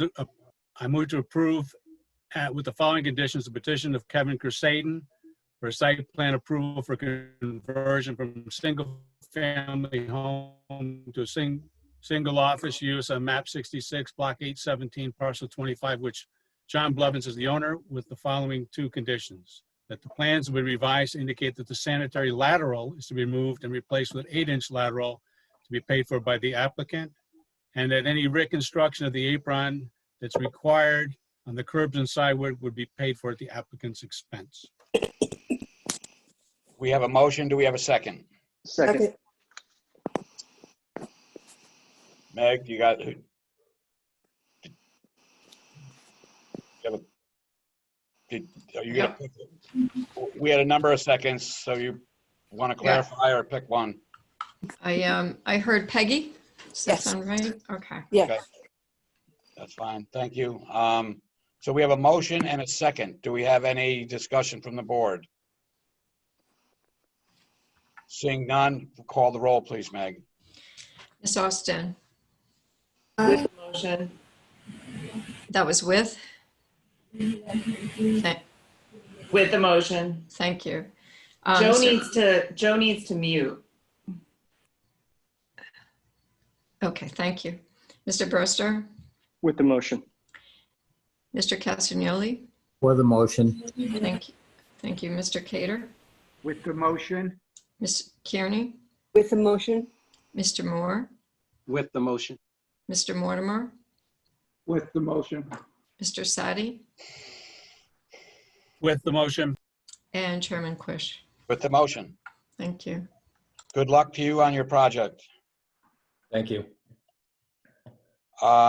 Next order of business is 17 Maddox Avenue, Zone R5, petition of Kevin Crusading Esquire for a coastal site plan review to construct a two-family home on map 27, block 450, parcel 11, of which Ish Anad AR Housing LLC is the owner. Before I turn this over to the applicant, I want to note that we have heard from 4 people who have written a request, four separate requests for a public hearing. They have found out that we have some discretion as a board on when to have a public hearing. So this is something that after we hear the application, I would ask the board to consider. I would say that right up front, that as we discussed earlier, it is a slippery slope. And I think as a board, felt that downtown Milford is something that is the pride of Milford, and that we're all stakeholders throughout the city, not just the neighbors and those who live and work downtown. And I do think that it will become a slippery slope if we constantly allow for public hearings. That being said, we'll turn this over to the applicant. Thank you, Mr. Chairman. Again, for the record, Kevin Crusading, 3 Lafayette Street here in Milford. This application, it's actually 2 addresses. It's 17 Maddox and 20 Scott Street. It has received wetlands approval, and it has received the city engineer's approval, who treated it as a CAM application as part of the inland wetlands application. There were previously 2 structures, 2 single-family house structures on the site. Those have been removed. The plan is to replace it with 1 structure that is a 2-family that's fully FEMA and flood compliant. You know, the old structures were the traditional beach cottages, summer beach cottages from the early 1900s, and they were badly in disrepair. So there wouldn't be any access from the Scott Street side any longer. It will just be the Maddox Avenue side. I don't know if Mr. Sulkus can pull up the site plan just briefly, or I can do that. Yeah, thank you. The use has been determined by DPLU to be a 2-family use on the lot. You can continue with a pre-existing non-conforming, legal pre-existing non-conforming use such as that in this circumstance. It's an improvement for the neighborhood. Like you said, the city engineer examined the drainage calculations, and we've had a lot of back and forth on that. We actually went for a variance for a side yard setback to increase the encroachment into the setbacks. That was denied by the Zoning Board of Appeals. So my client went back with his architect, and they've created a fully zoning compliant structure that has inland wetlands approval and city engineer approval. And it's, once again, one of those straightforward applications. It is a coastal site plan review, which would not require a public hearing. I understand the board's discussion and thoughts on what would require a public hearing or what should be a public hearing and what shouldn't. I would respectfully submit this has had this house on a two-family house in a neighborhood. There are some other two-family uses in the area. I think that there's one on the record on the same street, but in any event, it's a zoning compliant both for use and setbacks. It's going to be a fully FEMA compliant. There's going to be much more parking available than was originally there. Previously, I put a picture in the package. The house on Maddox was almost right up on Maddox Street.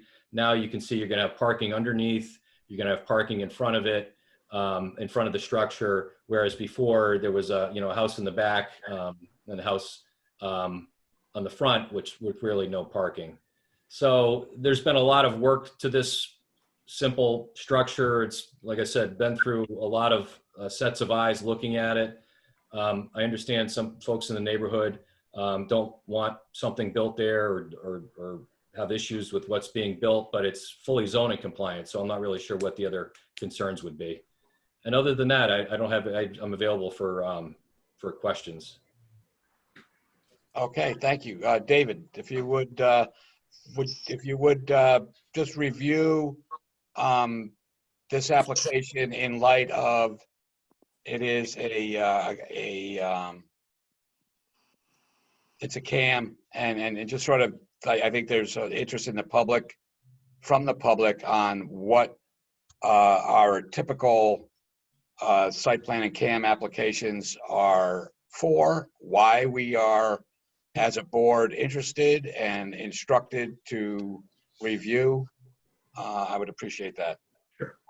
So when you see a CAM application, you're seeing that because by statute, certain kinds of construction within, actually, I think it's 1,000 feet of the shoreline, you're required to review it. So what are you looking for? You're looking at a CAM to see what are the potential impacts on coastal resources. Okay, what are coastal resources? Well, we're going to use the cover of their CAM application, which is the standard form that's used. And we're looking at bluffs or escarpments, rocky shorefronts, beaches and dunes, intertidal flats, tidal wetlands, freshwater wetlands, estuarine abatements, coastal flood hazard areas, coastal erosion hazard areas, developed shorefront islands, coastal waters, shorelands, and shellfish concentration areas. So those are coastal resources as identified by the state. So when someone comes to the city and says, I want to develop a property or redevelop a property, depending on the kind of development it is, they may have to do a CAM.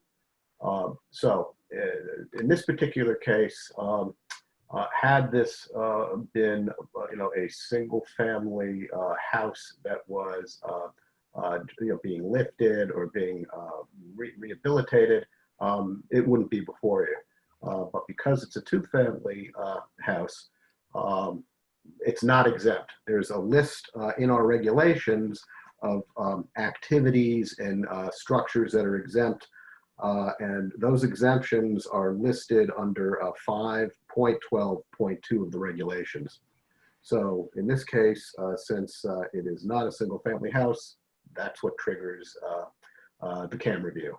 So what we do when we have this is, we look at the documents that are submitted, and we like those documents to be from, professional, people who have certifications like surveyors and engineers. And in the case of this particular CAM application, if I can get this to move, there we go. This application was filled out by their surveyor, Paul Stoll. So you had basically, in a nutshell, you had a property that was formally developed. It had two structures on it. They're proposing to have the one structure, the two-family structure. So there is, I'll read you my report, but there's basically no adverse impact on the coastal resources. And again, those coastal resources are the ones that we are over here on this list, because I am still sharing this. Okay. So basically, the proposed project consists of replacing the two single-family dwellings formerly located on the parcel and constructing a new two-family single structure on the lot. The impervious lot coverage does increase from 34 to 64%, but that's within the allowable amount in zoning. The proposed change does not have an adverse impact on coastal resources. Again, those are the items that were on that list. The city engineer recommends a plan revision showing where the roof leaders are going into the rain garden, and the application is certified as being compliant with the zoning regulations. All right, thank you. Are there any questions or comments from the board? Questions for Mr. Sadi through you, Mr. Quish, to Mr. Crusaden? Yep. Thank you. Attorney Crusaden, thank you very much. Yes. We get to see the site plans, not as large as they used to be when we were in City Hall, but could you just explain to us because you said that we originally had two different addresses, one on Maddox and one on Scott. And my concern is, are we doing a subdivision? I guess that'd be first part of it. And secondly, why did one have 20 Scott and why did one have the Maddox Avenue address? If you could explain those, please. Sure. It's Mr. Sadi. It's a little bit difficult to see on this plan that's shown, but the 17 Maddox house is kind of diagonally situated at the front of the lot where the cursor hand is moving around. That's the outline of the previous house. And then the 20 Scott Street house abutted right up to the red line there and took on that shape. So it's not a subdivision because it's two structures on one lot. And we're not asking the board to redivide the lot or for a lot line revision. We're actually taking the two structures and combining it into just one structure. So it's really it's a two-family use that's remaining a two-family use, but it's just going from two separate structures on the lot to one structure. The reason historically for the address is because there was it looks like it's two through streets that actually the owner of the property doesn't own the back. It says land of unknown ownership on the Scott Street side. There's a strip of land on the back part of the parcel that is, it's not really in active dispute, but there's nobody can make an official claim to ownership of it. So based on the history of the neighborhood and my experience in researching things like this, at one point in time, the house that was built on Scott Street, probably before zoning and building regulations, was just given a 20 Scott Street address, and the house that was built on Maddox Avenue was given the Maddox Avenue address. So I refer to them as two addresses because we're preserving the two unit use.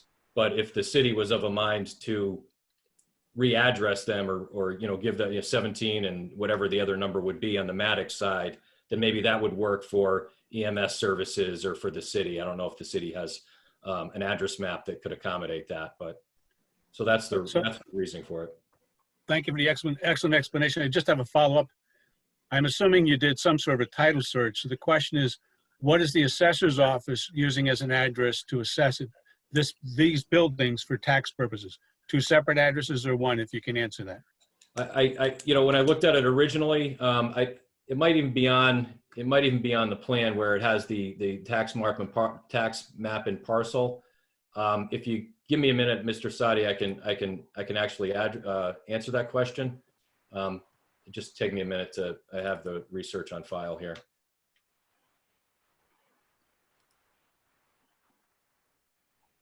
And I don't know, I have I should mention that my client's on the line tonight as well. He may know the answer since he's the one paying the tax bills off the top of his head.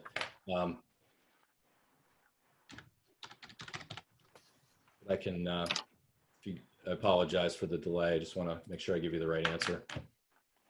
We got 2 hours to get to 11, Attorney Crusaden. Okay. I will not, I won't, I'll make sure that doesn't happen.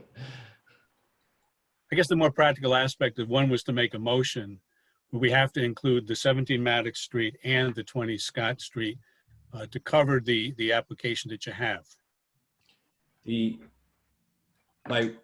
So the assessor has it, the assessor has it as 17 Maddox. Fine enough. You've answered my question. Thank you very much. I've got no further questions, Mr. Chair. Okay, thank you. Are there any other questions or comments from the board?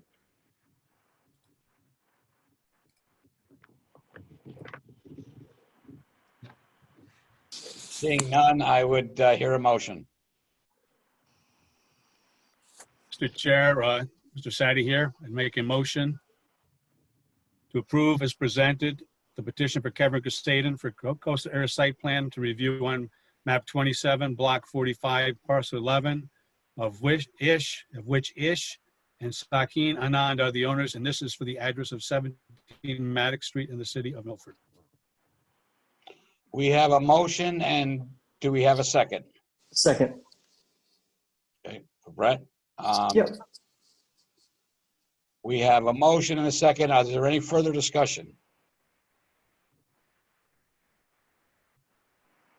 Seeing none, Meg, would you please call the roll? Sure. Ms. Austin, With the motion. Mr. Brewster, With the motion. Mr. Castagnoli, For the motion. Mr. Cater, With the motion. Ms. Kearney, With the motion. Mr. Moore, With the motion. Mr. Mortimer, With the motion. Mr. Sadi, With the motion. Chairman Quish. With the motion. Thank you. Motion passes unanimously. Good luck with your project. Thank you. We have liaison reports. Do we have any? None. Subcommittee reports. Subcommittee minutes are online. I'm not sure. We have a pretty busy schedule in the next couple meetings, and it may be the case that we reschedule the subcommittees, and we will get you informed as soon as those decisions are made. We have approval of the 7/20/2020 minutes. We have a motion? So moved, Mr. Chairman, to approve. Okay, we have a motion, second. All those in favor? Aye. Aye. Aye. Opposed? Seeing none. Chair's report, just want to, thank the public for their input and patience in dealing with online meetings, and it's not easy, and it can be frustrating. But I want to thank everyone for their patience. And staff report. Yes, I have something tonight.